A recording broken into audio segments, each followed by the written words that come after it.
Ancient Vedic texts describe our current era, the Kalyuga, as an environment of fragmented attention, moral ambiguity, and an all-consuming human ego. For most of us, this manifests as a spiritual vacuum, an exhausting loop of daily routines and low-level anxieties, with no clear exit and no time for a 1,000-year retreat into mountain meditation. Curiously, the sages who charted this chaos argued that our broken era is actually the most accessible period for human liberation. They suggest that finding peace doesn't require a total escape from the world, but rather a change in how we perceive the friction of daily life. The strategy for this perception shift is embedded in the account of a 5-year-old boy, an invincible tyrant, and a terrifying half-lion deity bursting from a stone pillar. By examining the mechanics of this myth, we can find a practical way to navigate the specific pressures of the modern psyche.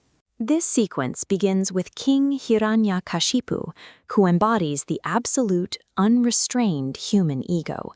He forced a divine favor, treating it as a logical contract to eliminate all vulnerability. His conditions were airtight, killed by neither man nor beast, day nor night, inside nor outside, earth nor sky, and never by any weapon. Convinced of his own invincibility, he demanded exclusive worship from all beings and criminalized the very name of the divine, Vishnu, throughout his kingdom. This total reliance on logic to secure absolute control created a cage of tyranny, one that would require a force existing entirely outside the rules of human reasoning to break. The point of failure in the king's logic was his 5-year-old son Prahlad, who met his father's complex legalities with a simple, unwavering surrender to Vishnu. Prahlad survived escalating executions, fire, poison, and the crushing ocean by remaining in a state of total devotion that rendered physical threats irrelevant.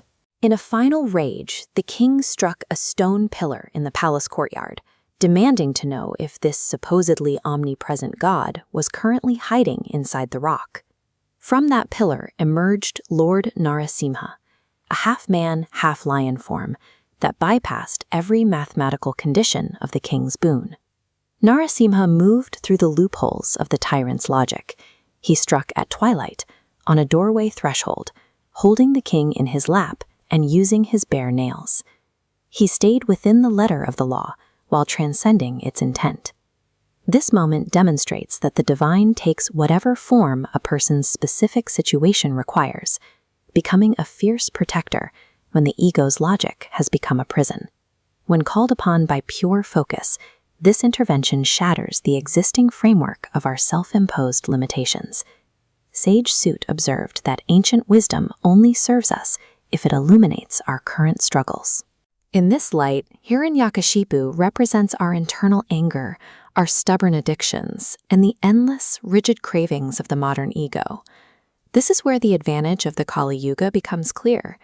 Liberation in this age does not require the physical mastery or complex rituals of the past.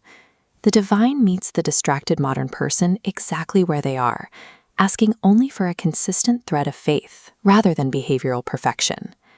The stone pillar represents the mundane, frustrating reality of your daily life, the very place where a deeper clarity is waiting to emerge. When you acknowledge that presence amidst your internal struggles, Narasimha manifests as a sudden surge of courage and a clarity the world cannot provide. This story serves as an active psychological transformation, a way to experience liberation from the enemy within, starting right now.